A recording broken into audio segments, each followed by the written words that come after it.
अवतार मेहर बाबा की जय। अवतार मेहर बाबा की जय। अवतार मेहर बाबा की जय। सच्चिदानंद परमानंद मेहर बाबा विज्ञानंद। सच्चिदानंद परमानंद मेहर बाबा विज्ञानंद। मेहर बाबा विज्ञानंद।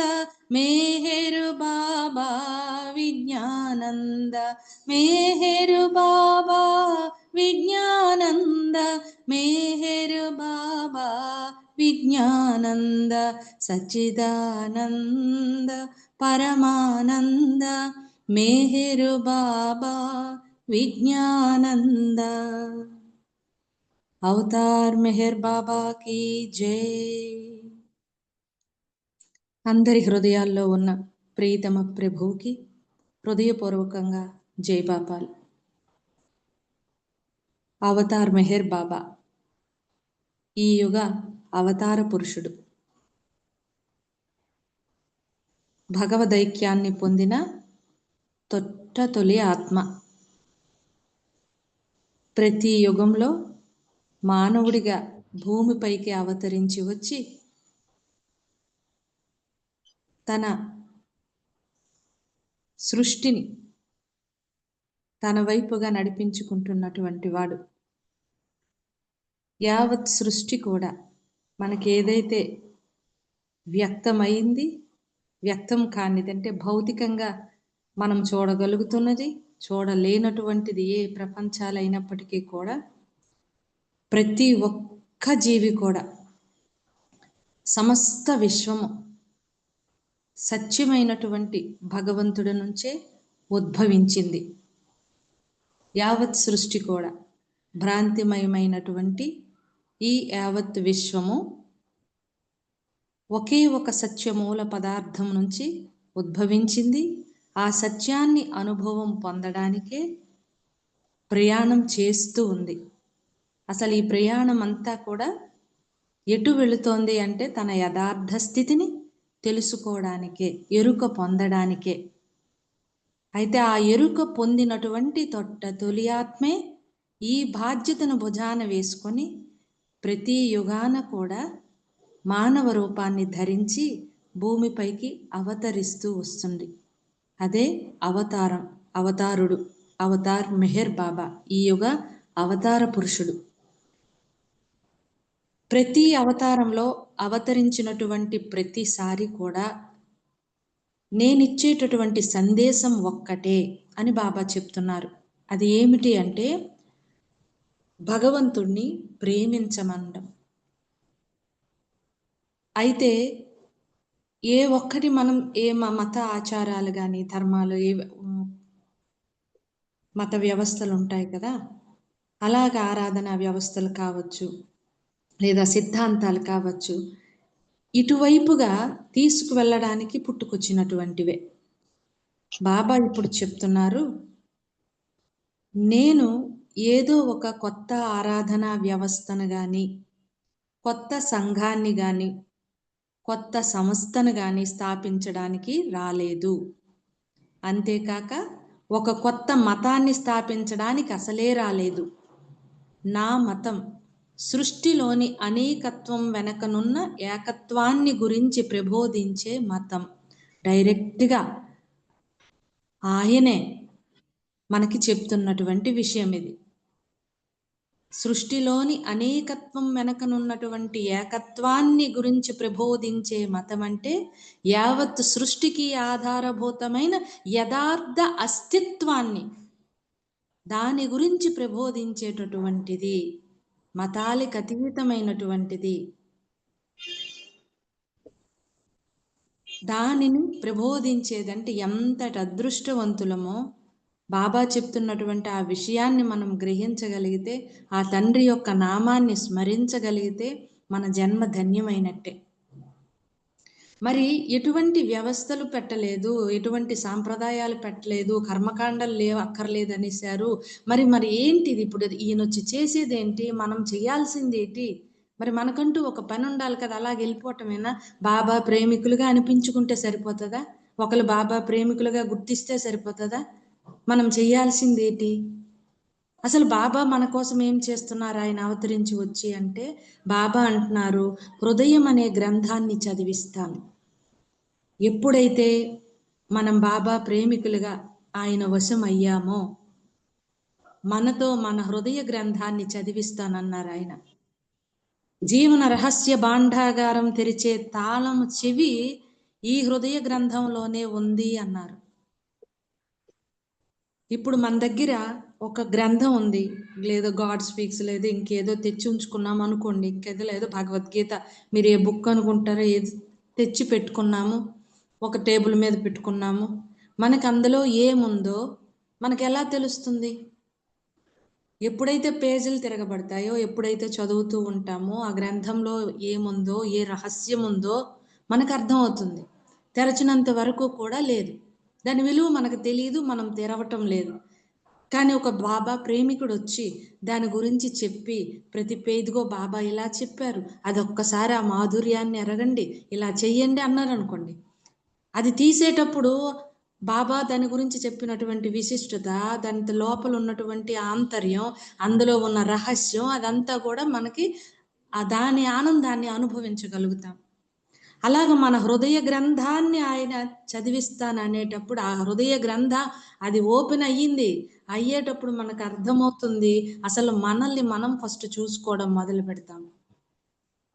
వేటితో నిండిపోయింది? ఈ అపరిచితులతో నిండిపోయింది. ఏటిది స్వార్థం, ఏటి ద్వేషం, ఏటి దురాశ, వీటన్నిటి ఇంత కల్మషాలు మనం తెరిచి మన హృదయాన్ని ఒక్కసారి తెరిచి చూస్తే మన నిత్య జీవితంలో మనం ఎలాగుంటున్నామో, మనం ఏం చేస్తున్నామో ఇది అర్థమవుతూ మనల్ని మనం ఎలా తీర్చిదిద్దుకోవాలో అవగతమవుతూ అనాదిగా సనాతనంగా హృదయమే నా దేవాలయమై ఉంది అని బాబా చెప్పారు కదా.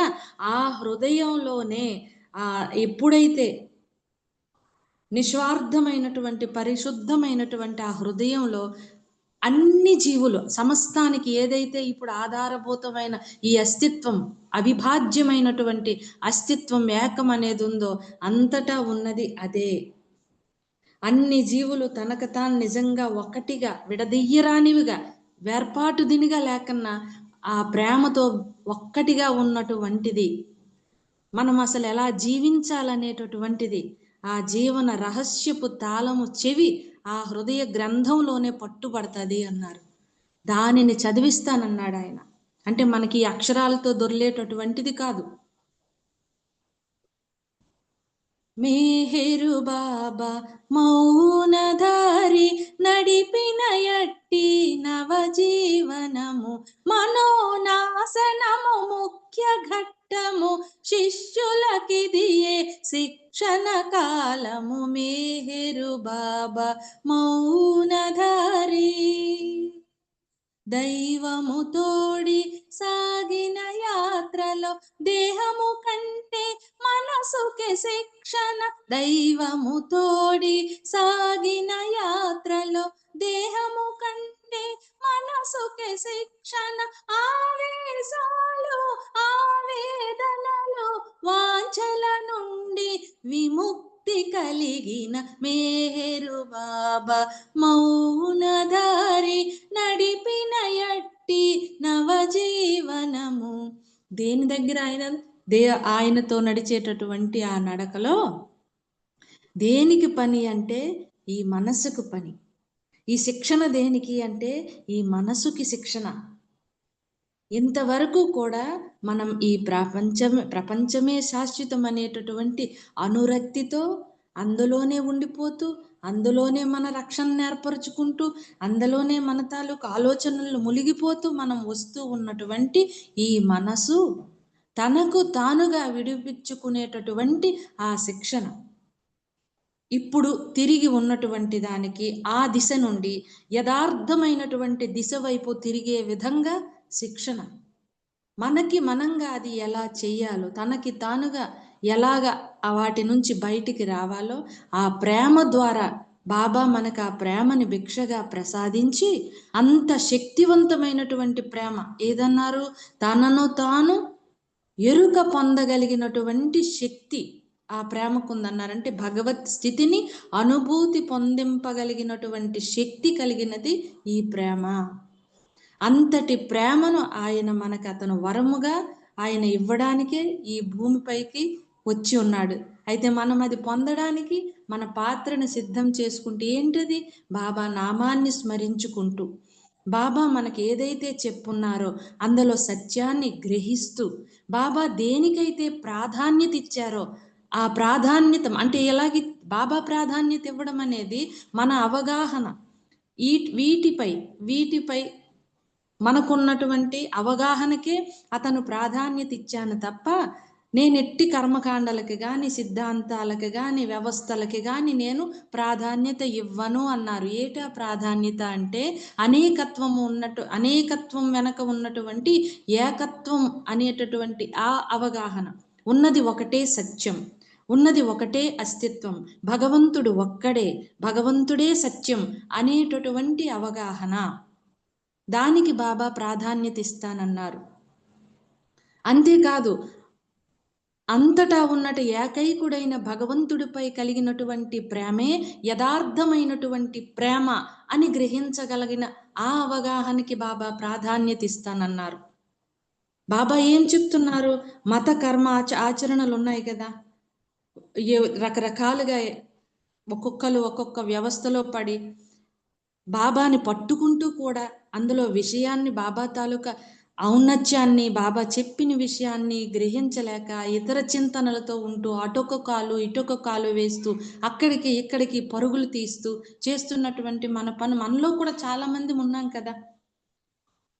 అందులో బాబా చెప్తున్న విషయం ఏంటని గ్రహిస్తే ఈ అలా ఉచ్చరించే ఈ పెద్ద పెద్ద ఏంటంటారు అట్లా శ్లోకాలు వల్లి వేయడము వీటిలో పడిపోకన్నా విచక్షణతో విశ్లేషించి ఆ మత ధర్మం అది ఏం చెప్తుంది, అసలు అది ఆచరణలో తీసుకోవలసింది ఏంటి, జీవించాల్సింది ఏంటి అనేటటువంటి దానికి బాబా ప్రాధాన్యత ఇస్తున్నారు. ఆ శబ్దాలకు బాహ్యంగా వచ్చినటువంటి ఆ ఉచ్చారణలకు లేకపోతే బాహ్యంగా చేసేటటువంటి ఆర్భాటాలకు పూజా విధానాలకు క్రతువులకు కర్మకాండలకు నేనే మాత్రం ప్రాధాన్యత ఇవ్వను. నీ హృదయ లోతుల్లోంచి వచ్చేటటువంటి ప్రార్థనకి నేను ప్రాధాన్యత ఇస్తాను, అది మాత్రమే నేను వింటాను అని చెప్తున్నారు. అంతేకాదు అది ఆచరణలో తీసుకునేదే అసలైనటువంటిది అనేది కూడా బాబా మనకి చెబుతూ ఎన్నో ఉదాహరణలు కథలుగా ఇస్తూనే ఉన్నారు. మనం ఉన్నటువంటి ఈ స్థితిలో మనం అర్థం చేసుకోవడానికి చూడండి ఒక్కసారి మనోవాక్కాయ కర్మలతో మనం ఏదైతే హృదయ లోతుల్లోంచి అనుకునేది అంటే మన మనసుతో ఆలోచించేది, హృదయంతో ఆలోచించేది, మనం బాహ్యంగా చూసేది, ఇదంతా కూడా ఒకే విశ్వాసం, ఒకటే పట్టు, అన్య చింతన లేకన్నా త్రికరణ శుద్ధితో మనం ఏదైతే మనం చేస్తామో అది ఏదైనా సరే అది జరిగిపోతుంది. మనం ఇది మాత్రం ప్రతి విషయంలో కూడా ప్రతి క్షణం కూడా గుర్తు పెట్టుకోవాల్సినటువంటి విషయం. ఇది బాబా తాలూకా సాహిత్యంలో ఒక ఉదాహరణ తీసుకుంటే ఔరంగజేబు కాలంలోని ఆయన మహమ్మదీయుడు కదా, అతను బ్రతికేటటువంటి జీవితం మీలో చాలా మందికి తెలిసే ఉంటుంది. అంతటి రాజైనప్పటికీ కూడా అతని యొక్క జీవనానికి ఈ ప్రార్థనలు చేసేటప్పుడు ఈ క్యాప్స్ పెట్టుకుంటారు కదా ముస్లిమ్స్, అటువంటి క్యాప్స్ ఆయన స్వయంగా కుట్టి వాటి నుంచి వచ్చినటువంటి ఆ సొమ్ముతోని ఆయన అతని జీవనం గడిపేవారు. అంతటి భక్తుడు ఆయన. అయితే అతను ఏం చేశారు అంటే అందరూ సామూహికంగా హృదయపూర్వకంగా ఏకోన్ముఖంగా భగవంతుణ్ణి ప్రార్థించాలి అనేటటువంటి ఒక సద్భావన సద్బుద్ధితో ఒక పెద్ద మసీదుని ఏర్పాటు చేశారు. మనకు తెలుసు మసీదుల్లో ఇప్పుడు స్క్వేర్ ఫీట్స్ లాగా ఒక గదుల్లాగా కట్టి అందరూ లైన్గా మోకాలేసి ప్రార్థించుకోవడానికి నమాజ్ చేసుకోవడానికి మసీదుల్లో ఉంటాయి వాళ్ళకి. అలాగా చాలా పెద్ద దీన్ని కట్టించారు మసీదును, ప్రార్థనా మందిరాన్ని. కట్టిస్తూ ఒక ఆర్డర్ ఏంటి అంటే అందరూ కూడా వచ్చి అక్కడ ప్రార్థనలు చేసుకోమని, అందరూ అక్కడ ప్రజలంతా కూడా ప్రార్థనలు చేసుకునే వారంతా అక్కడికి వచ్చి ప్రార్థనలు ఏకోన్ముఖంగా అందరూ దైవాన్ని ఆరాధించాలి అనేటటువంటిది ఆయన దండోరా వేశారు. అయితే అందరూ వస్తున్నారు కానీ ఒక వ్యక్తి మాత్రం రావటం లేదు. మసీదు బయటే ఉండి ఆయన బయట ఉంటున్నాడు. అయితే ఈ విషయం రాజు వరకు వచ్చింది. ఎందుకు రాడు? రావాలి. ఆయన్ని తీసుకురండి. ఫిజికల్‌గానైనా ఎత్తుకురండి. ఇక్కడికొచ్చి ప్రార్థించాలి అని ఔరంగజేబు చెప్తారు. ఆర్డర్ అది. తీసుకురావడం, ఆయన్ని బలవంతంగా తీసుకొచ్చి అక్కడ కూర్చోపెట్టడం జరిగింది.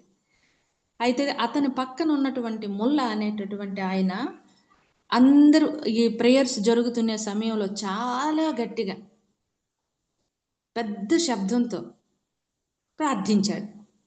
అతని ప్రార్థన విని ఇప్పుడు ఎవరైతే మసీదు బయటుండి ఉన్నటువంటి వ్యక్తి ఉన్నాడో ఆ వ్యక్తి ఎలా స్పందించాడు అంటే, ఓరి మూర్ఖుడా, నువ్వు ప్రార్థించేటటువంటి భగవంతుడు నా కాళ్ళ కింద ఉన్నాడు, నా పాదాల కింద ఉన్నాడు అని అతను చెప్పి అక్కడి నుంచి బయటికి వెళ్ళిపోవడం జరుగుతుంది.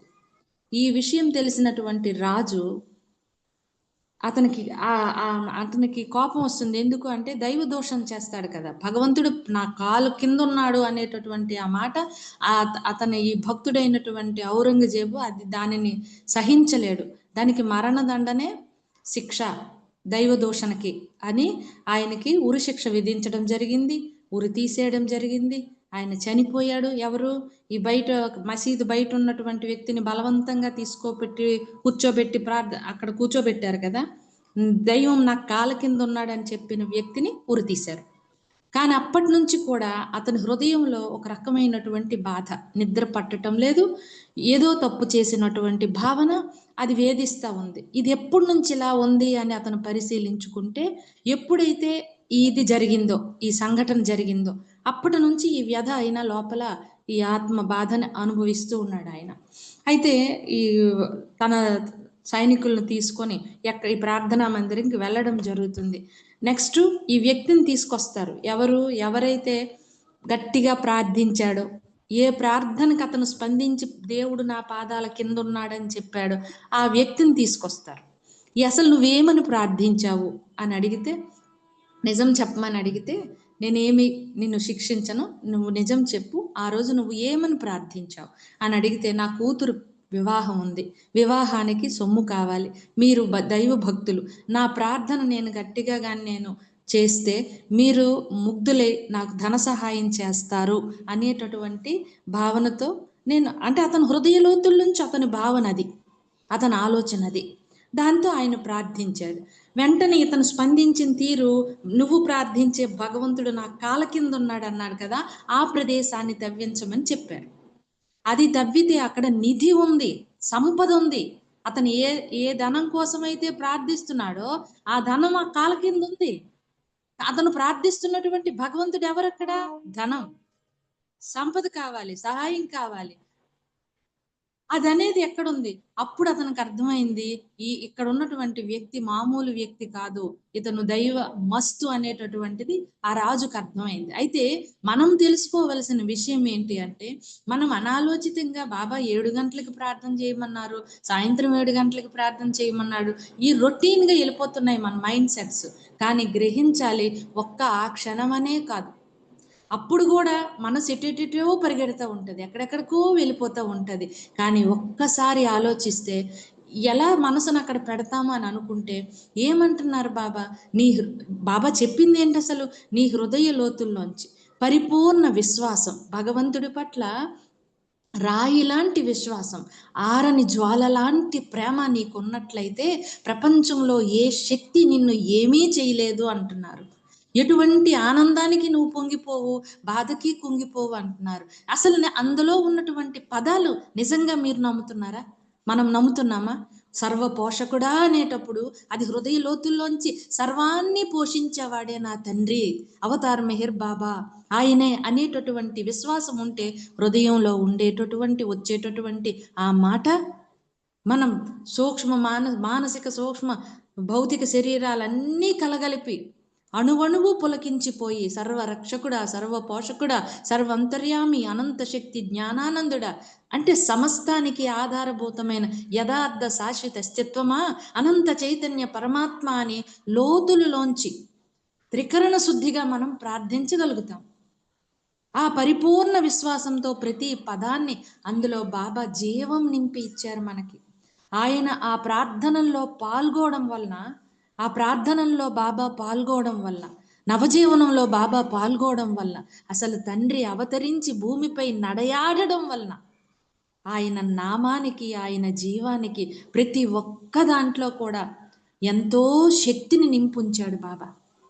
బాబా బాబా బాబా బాబా అని ఉచ్చరిస్తుంటే ప్రతి అణువు పులకరించిపోయేటంతగా, అంటే ఎంతటి ఏమీ లేదు, మామూలుగా మనం ప్రాపంచికంగా ఆలోచించేటటువంటి ఆలోచనలే మనం ఒక కోపాన్ని మన లోపల దిగమింగుకుంటూ ఉండేటప్పుడు మనం రౌద్రంగా కనిపిస్తాం, మన ముఖం అసహ్యంగా కనిపిస్తుంది, మనల్ని మనం చూసుకోవడానికే ఇష్టపడం. ఒక పిక్ తీసుకొని అప్పుడు దాచుకుంటే ఆ సమయంలో మనం ఎలా వ్యక్తమవుతున్నామో అర్థమవుతుంది. అంటే మన లోపల ఉన్నటువంటి ఈ ఆలోచన బయటికి వ్యక్తమయ్యేటప్పుడు మనలో ఎంత మార్పు తీసుకొస్తుంది అది. మరి అలాంటప్పుడు అనంత శక్తి జ్ఞానానందాలతో నింపబడినటువంటి అవతార పురుషుడి యొక్క ఆ నామము ఎంత శక్తివంతమైంది. ఆయన పాల్గొని శక్తి జీవాన్ని నింపినటువంటి ప్రార్థన ఎంత శక్తివంతమైనది. మరి అంతేకాకన్నా జీవితమంతా నీ జీవిత రహస్య ఎలా జీవించాలో దాని తాలూక తాళం చెవే నీకు అందించేశాను అన్నాడు కదా, మన హృదయంలోనే ఉందన్నాడు కదా. మరి అనుక్షణం కూడా మన ఆలోచన ఎలా ఉండాలి, ఎలా ముడిపడి ఉండాలి. మనం లోపల సమస్యల గురించే ఆలోచిస్తున్నాం అనుకోండి, లోపల ఉన్నది సమస్య, బయటికి ఇప్పుడు ముల్లా దేంతో ఆశీర్వదింపబడ్డాడు, లోతుల్లో దేని గురించి అయితే తప్పిస్తున్నాడో ఆ దానితోనే ఆశీర్వదింపబడ్డాడు. ఇప్పుడు మనం దేనికోసం నిత్యం ఏ పాయింటెడ్గా మనం ఆలోచిస్తున్నామో మనం అదే పొందుతాం. బాబా ఏం చెప్తున్నారు, నిండుగా నువ్వు ప్రార్థించాలని లేకపోతే అసలు ప్రార్థన చేయకనేస్తున్నారు ఆయన. మళ్ళీ అదే బాబా యాదృచ్ఛికంగా చేసినా సరే దీని యొక్క ఫలితాన్ని నువ్వు పొందుతావు అని కూడా బాబా చెప్పారు. మనం దానికి ఒక్కదానికే కాకన్నా ఇవన్నీ కూడా మొదటగా ప్రారంభమైనప్పటికీ ఇలాగే ఉండిపోకన్నా బాబా లోతుల్లోకి తీసుకెళ్తున్నటువంటి దాన్ని ప్రతి ఒక్కదాన్ని, ఇప్పుడు నవజీవనము బాబా ప్రేమికులుగా మనం ఏం నేర్చుకోవాలి, ప్రేమికుడు తెలుసుకోవాల్సిందేంటి, అసలు అందులో ఆదర్శం ఏముంది అని మనం ఆలోచిస్తే అందులోపలికి కొంతలో కొంతైనా మనం వెళ్తాం కదా, వెళ్ళే ప్రయత్నం చేస్తాం కదా. ఫెయిల్ అయిపోతున్నా ఒక ప్రేమికుడు ప్రపంచంలో ఎలా జీవించాలో ఆ నవజీవనం చెబుతుంది. ఎటువంటి పరిస్థితుల్లోనైనా చెక్కు చెదరకుండా ఆనందంగా ఎలాగుండాలి, మన కోపాన్ని ఎలా అణుచుకోవాలి, భవిష్యత్తును గురించి భయపడకన్నా ఆందోళన చెందకన్నా ఎలా వర్తమానంలో జీవించాలి, ఇవన్నీ నవజీవనంలో బాబా ఆచరించి వాళ్ళతో ఆచరింపజేసి మనకి చూపించారు. దేనికి విరువక ధైర్యం సడలక, నిన్న నేడు రేపు అయినను గడచు రీతినే గడచిపోవునను ధీమా తప్ప చింతయలేనిది మేహెరు బాబా మౌనధారి నడిపిన ఎట్టి నవజీవనము మేహెరు బాబా మౌనధారి. నాది నేను నా కోసం అని మనం పాతుకుపోతున్నటువంటి ఈ ప్రాపంచికమైనటువంటి బంధాలు అవనివ్వండి, ఆస్తులు అవనివ్వండి, అంతస్తులు అవనివ్వండి, వాటికి మనం అసలు మనకి చెందినవి కావు. కేవలం నేనాటికి సంరక్షకుడిని మాత్రమే అని ఎలా జీవించాలో బాబా దౌలత్ సింగ్ ద్వారా చూపించలేదా, అతనితో వెళ్ళినటువంటి వాళ్ళ ద్వారా చూపించలేదా. కానీ మనం మారం, కనీసం మాట్లాడతాం, మనం వింటాం, రోజు ఇందులో పడి ములుగుతాం, కానీ సమయం వచ్చేటప్పటికి నిలబడం, జారిపోతున్నాం. ప్రపంచంలో ఉండండి, మీ బాధ్యతలు నిర్వహించుకోండి, ప్రపంచాన్ని అంటిపెట్టుకొని ఉండిపోకండి, తామరాకు మీద నీటి బొట్టులా బతకండి అని బాబా చెప్తున్నారు. బాబాయే దీనికి బాబాయే నన్ను పరిస్థితుల్లో బాబా ఉంచాడు, నన్ను బాబా ఇలా ఉండమన్నాడు, బాధ అయితే బాబా నన్ను బాధపడగోరుచున్నాడు, ఆనందమైతే బాబా నన్ను ఆనందింపగోరుచున్నాడు అని అంతా బాబాయే, యథార్థానికి బాబాయే. మనం మూలానికి వెళ్ళి ఆలోచిస్తే మూలంలో సమస్తము కేవలం నేను అనుకుంటూ నిమిత్త మాత్రంగా నిలబడ్డమే తప్ప మనం చేసిందంటూ ఏటీ లేదు. అండపిండ బ్రహ్మాండం మనం తీసుకున్న ఉశ్వాస నిశ్వాసాలు, ఈ గాలి ఆడుతుందే సమస్తానికి కూడా ఆయనే ఆధారభూతమై ఆ అస్తిత్వమే జీవమై నడుపుతా ఉంది. నిజానికి మనదేటి కాదు, కానీ మన మనసు అలా కాదు. నేను, నాది, నా కోసం అనేదాన్ని పోషించుకుంటూ వెళ్తుంది. ఈ అనురక్తిని తగ్గించుకొని బాబాపై ప్రేమను పెంచుకుంటూ ఉండేటప్పుడు ఆ ప్రేమే మనకి దిశానిర్దేశం చేస్తూ అసలు ఎలా మనం జీవించాలో, ఎలా ఆలోచించాలో, బాబా అనేటటువంటి నామం చేసేటప్పుడు ఆ నామాన్ని ఎంత ప్రేమతో చేయగలగాలో, ప్రార్థన ఎంత త్రికరణ శుద్ధితో చేయగలగాలో, ఆయన తాలూకు జీవితాన్ని ఆచరణ ఒక కొలబద్దగా తీసుకొని మన జీవితం అడుగులు ఎలా నడాలో, అదే జీవితం, అలా అవే బంధాలు, వాటిలో మనం ఎలా జీవించాలి అనేటటువంటిది బాబా మనకి క్షణ క్షణం కూడా బాబా బాబా బాబా అనుకుంటూ వెళ్ళడమే బాబా మనకి చెప్తున్నటువంటిది. అయితే ఇవి మాటలతోనో వినడంతోనో ఇక్కడతోనో ఉండిపోకన్నా మనందరం కూడా బాబా ఏ రకంగా జీవించమని మనల్ని కోరుతున్నారో, బాబా ఎలా ఉంటే సంతోషిస్తారో ఆ రకంగా బాబా మనల్ని నిండుగా ఆశీర్వదించి అంతటా ఉన్నది బాబాయే, అందరిలో ఉన్నది బాబాయే అనేటటువంటి ఆ యథార్థ స్థితిని గుర్తు తెచ్చుకుంటూ బాబానే చూడగలుగుతూ, బాబానే ప్రేమించగలుగుతూ, జై బాబాలు చెప్పుకుంటూ నిండుగా ఆశీర్వదింపబడాలని, మన జీవితాలు బాబా ప్రేమతో సమృద్ధిగా ఫలించాలని బాబాని వేడుకుంటూ, అవతార్ మెహర్ బాబాకి జై. జై బాబా. జై బాబా అండి. ఉదయ్ కుమార్ గారు చాలా చాలా చక్కని విషయాలు చెప్పారు. ముఖ్యంగా బాబా నేను ఏదో కొత్త మతం కొత్త సంఘం ప్రారంభించడానికి కాదు, యథార్థమైనటువంటి అస్తిత్వాన్ని తెలియజేయడానికి వచ్చానని చెప్పిన విషయం ఒకటి. తర్వాత మన హృదయాల్ని ఆయన హృదయ గ్రంథాలని ఆయన చదివిస్తారు అనేటువంటి విషయాన్ని ఒకటి చక్కగా చెప్పారు. తర్వాత బాబా వచ్చింది మన మనసుకి శిక్షణ ఇవ్వడం ద్వారానే అసలైన యథార్థమైన దిశగా ఎలా వెళ్ళాలి అనేటువంటి విషయం. తర్వాత హృదయ ప్రార్థన అది మాత్రమే భగవంతుడు వింటాడు అనేటువంటి ఔరంగజేబు సంఘటన ద్వారా ఎంతో చక్కగా తెలియజేశారు. తర్వాత అతి ముఖ్యంగా చాలా ముఖ్యంగా ఇవాళ బాగున్నటువంటి విషయం ఏంటంటే మనం రోజు యాదృచ్ఛికంగా మెకానికల్ గా ఏడవగానే చేసేస్తున్నాం. అలా కాకుండా ఒక రోజుకు మించి మనం ఎలా హృదయపూర్వకంగా ఆయన్ని బాబాని తలుచుకుంటూ 3 మనస వాచ కర్మణ ఎలా చెయ్యాలి అనేటువంటి విషయాన్ని ఎంతో చక్కగా వివరించారు. చాలా చక్కని విషయాలన్నీ కూడా వివరించారు. జై బాబా అండి. ఉదయ్ కుమార్ గారు మీకు మరొకసారి జై బాబాలు. ఇంకా టైం ఉంది, ఒక పాట కానీ పాడతారా? జై బాబా. నేనా? ఓకే. పాడి. అవతార్ మెహర్ బాబా की जय.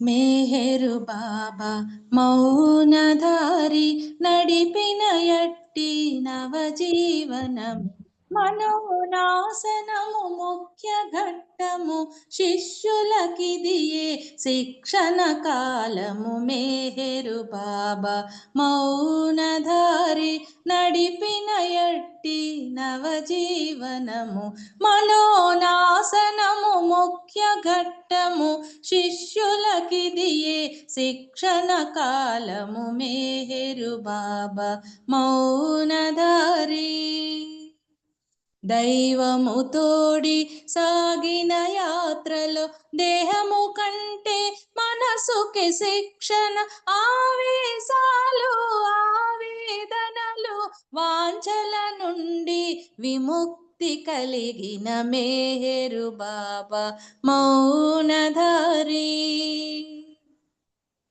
దేనికి విరువక ధైర్యం సడలక నిన్న నేడు రేపు అయినను గడచు రీతినే గడచిపోవునను ధీమా తప్ప చింతయలేనిది మెహరు బాబా మౌనధారి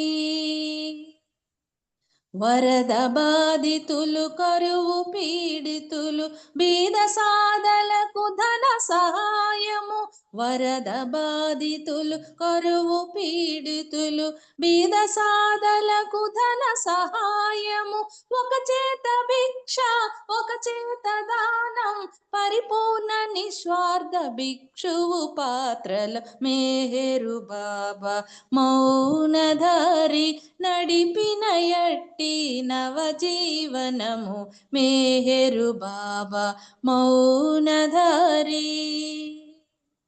దైవ ప్రమత్తుల మస్తుల బ్రతుకును సుస్థిరపరచి సేవయే చేసెను. దైవ ప్రమత్తుల మస్తుల బ్రతుకును సుస్థిరపరచి సేవయే చేసెను. విశ్వకార్యములు భాగము పంచి మస్తుల చరితను మార్చివేసెను మేహరు బాబా మౌనధారి నడిపిన ఎట్టి నవజీవనము. మనోనాశనము ముఖ్య ఘట్టము, శిష్యులకిదియే శిక్షణ కాలము మేహరు బాబా మౌనధారి నడిపిన ఎట్టి నవజీవనము మేహరు బాబా మౌనధారి.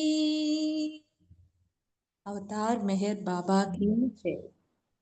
జై బాబా. జై బాబా. జై బాబా. ఉదయకమ్మ గారు చక్కని నవజీవన గీతం వినిపించారు, చాలా చక్కగా ఉంది. జై బాబా అండి. జై బాబా. జై బాబా. వాళ్ళ మీ సంకీర్తన ఉపన్యాసం రెండు చాలా మేడం చాలా చక్కగా పాడింది. I head on her feets madam. జై బాబా. జై బాబా. ఇప్పుడు మనకి సంకీర్తనలోకి వెళ్దాం మనం. ఇందాక పాడని వాళ్ళు ఎవరున్నారు? అరుణ్ గారు మీరు పాడండి ఒక సంకీర్తన. జై బాబా అండి. జై బాబా.